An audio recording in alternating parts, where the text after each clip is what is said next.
dismayado, umiiyak at galit na galit ngayon itong grupo po ng Makabayan Black. Ito nga po sa pamumuno nitong si Franz Castro at 5 pa sa kanilang mga kasamahan. Dahil ang impeachment na final nila against kay Vice President Sara ay mukhang wala ng tsansa na matuloy pa, mga kababayan po natin. Dahil ang mga kongresista na nangako sa kanila na pumerma at umano'y tutulong para itulak itong impeachment, i-push itong impeachment against kay Vice President Sara ay umatras na. Bakit? Dahil milyon-milyon po na mga Pilipino na nahikayat din po ng Iglesia ni Cristo na makiisa sa kanilang gagawin na peace rally kontra po sa impeachment ni Vice President Sara.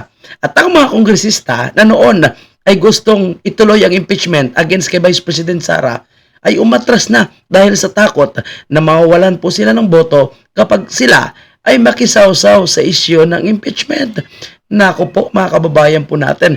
Kaya itong mga tauhan ni Tambaloslos no, ay umatras na kaysa hindi sila mananalo. Pero ganun pa man mga kababayan po natin, hindi pa rin tayo papayag na mananalo itong mga buaya at rason kung bakit naghihirap yung ating bansa ngayon. Ito po mga kababayan, tingnan nyo kung ano ang itsura ng isang convicted na si Franz Castro, kung gaano po siya kadismayado dahil pahiya po ang kanilang inabot sa kanilang impeachment na final against kay Vice President Sara. We are going to count the number of days as far as, for example, in our impeachment complaint. But I think the Congress, it's high time that the Congress should act on the impeachment complaint. Nako, it's time daw po to Congress to act the impeachment complaint. Pero wala na. No? Wala na kayong mahihikayat ngayon dahil takot na ang mga kongresista. No? Lalo na po yung mga nangako sa inyo na tutulong sa impeachment. Di po ba? No? Ngayon, ang gagawin nyo, bayaran nyo na lang yung mga ensaymada vlogger ni Marcos at ni Tambaloslos na mag-rally. Makiisa na lang kayo sa rally nila na pro-impeachment kay VP Sara, mga hunghang. As soon as possible, now that more are thinking or are supporting the impeachment complaints. Hindi naman ito mga nagpapail ng impeachment to. Mga mukha pa lang. Mukhang kawatan na at mukhang mga kaliwa. Kasi kung hindi mangyayari ito, hindi ma-action. No, tinan mo yung nasa likod. Yung congressman ng ano ba yan, yung akbayan. Agad ito, no? Wala yung tiwala ng mamamayan sa Congress, which is mandated to act on it, no? Ang kababayan, no? Narinig mo yung sabi ni Franz Castro, kailangan daw po mag-act ng Congress kasi baka mawala ang tiwala ng taong bayan. No, hindi na kailangan mag-act sila para mawala ang tiwala ng taong bayan.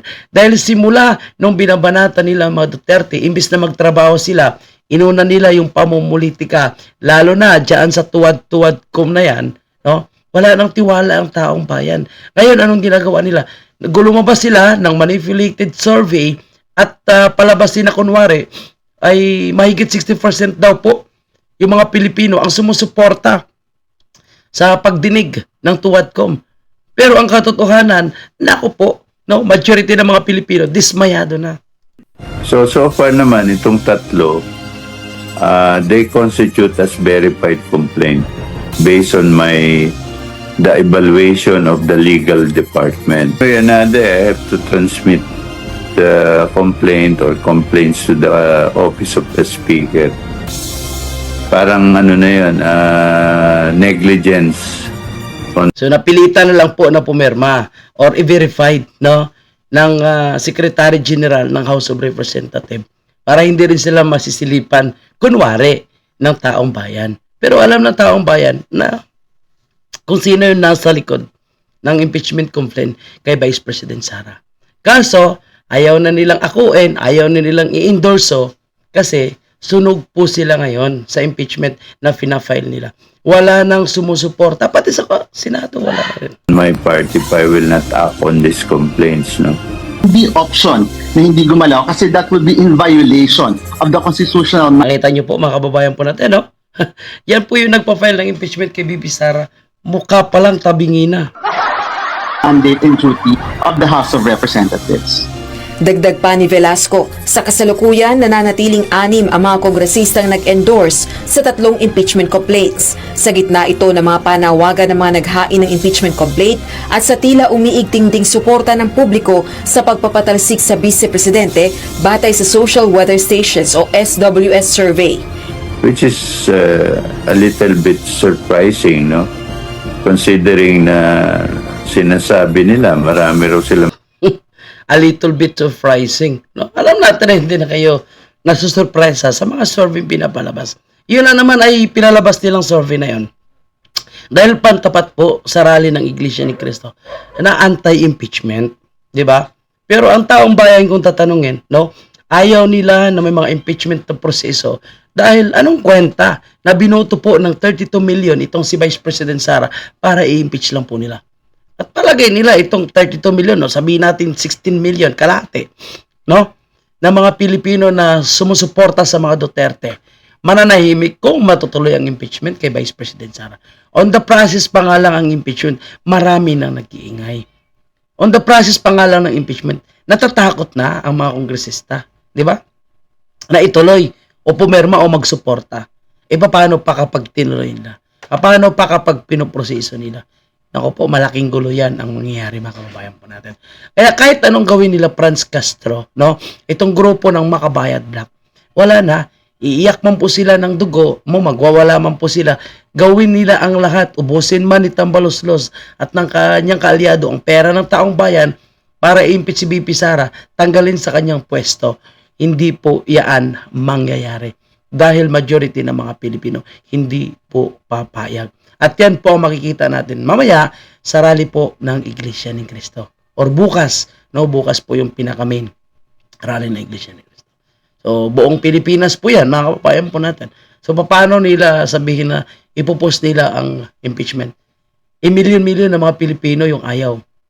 Diba? So, obviously, yung mga kongresista dyan, talagang matatakot po sila na mawawalan sila ng boto dyan. No? Lalo na po yung mga neutral. Paano yung mga solid na talagang maka-Duterte? Na ito ngayon, ang pangangampanya ay sila ay wag iboto. Wag iboto itong mga kongresista na miyembro ng Tuwadcom, Makabayad Black, at yung mga kumukontra, no, tumutulong sa impeachment kay Vice President Sara. Yan po ibang kongresista ngayon, no? Tahimik po sila. Hindi po sila nagsasalita. And pasalamat po tayo, may mga Congressman Marcolita, Ted Pailon, Mayor Magalong, no, na mga nagsasalita. At iba pang mga miyembro po ng PDP na binabatikos ang maling ginagawa ng Kongreso ngayon.